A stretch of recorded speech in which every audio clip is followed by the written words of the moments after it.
Hi everyone, I'm Chef Lou, and today in the Giddy Kitchens we are going to be making sandwiches. Just sandwiches for necks. You know, if you're laminating your necks, you always want to have a place, these that is flat, so that you can clamp to and you're not going to be bending your wood. We've got this, and let me get the heel. I clamped these up yesterday, so they're ready to go. Now what I've got here in my Giddy advice, this is just a piece of angle iron. I picked up for a couple bucks at the hardware store, ran it with my sander to make sure there were no bumps and stuff in it. Clamp it in my vise, and I have a flat, smooth surface to clamp to, and I can clamp this way. It's one thing if you're going to clamp flat on something side to side, then you got to worry about squeeze out on the bottom. This way, put it up here, clamp it, you're good to go. So that's my first tip. Now this happens to be a heel and a neck for a little mandolin I'm working on. And now what I'll do, really, the back side I don't have to worry about because I'm going to be shaping and sanding that anyway. And this top I'll probably run across the joiner one time just to make sure it's perfectly flat, so that whenever I attach the fingerboard, it will be good. Now because this is an 8-string mandolin, thinking about putting, this is a steel bar that's 1/2 inch thick, and since my neck is 3/4 before the fingerboard, thinking about putting that inside there just to add some stiffness to the neck so that the string tension won't implode it.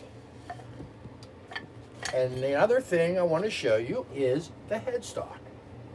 Now, I'm making a laminated headstock for this,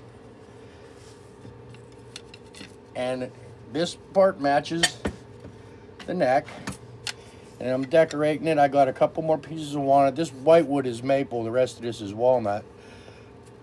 And I want to put some pieces, some wings on the outside of that kind of go in, but the problem is, how do you get those even without trial and error, trial and error, trial and error? The best way is to do them both at the same time.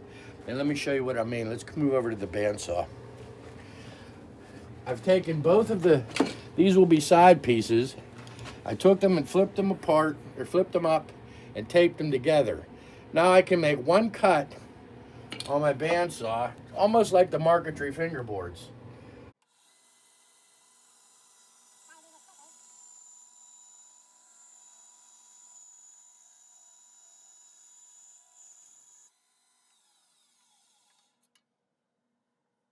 Now I have these two pieces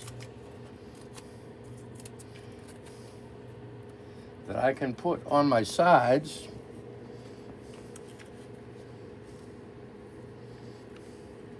And even though this isn't the final shape, and this is just to give the idea, they'll be the same on there. Like, so whatever side, if you're gonna have your sides be the same, cut them at the same time and they'll be the same. So that's a little tip for that. This is my other tip. Keep a bottle of water on your bench. It's good for if you have to wet the sponge on your soldering station, if you need a wet rag to wipe up some glue squeeze out. That way you don't have to leave. I don't know if you have water in your shop. I don't. So I do that. And that's about it.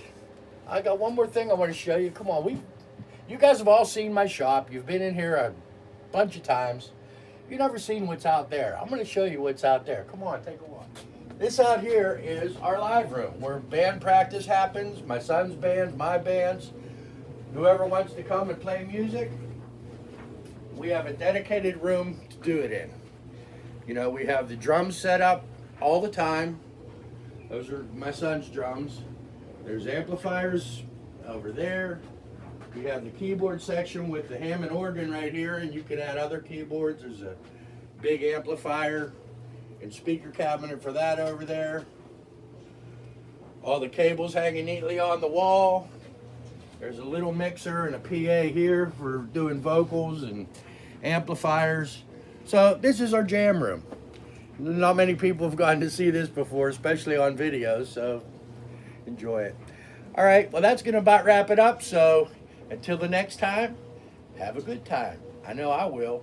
And we will see you later. Bye-bye.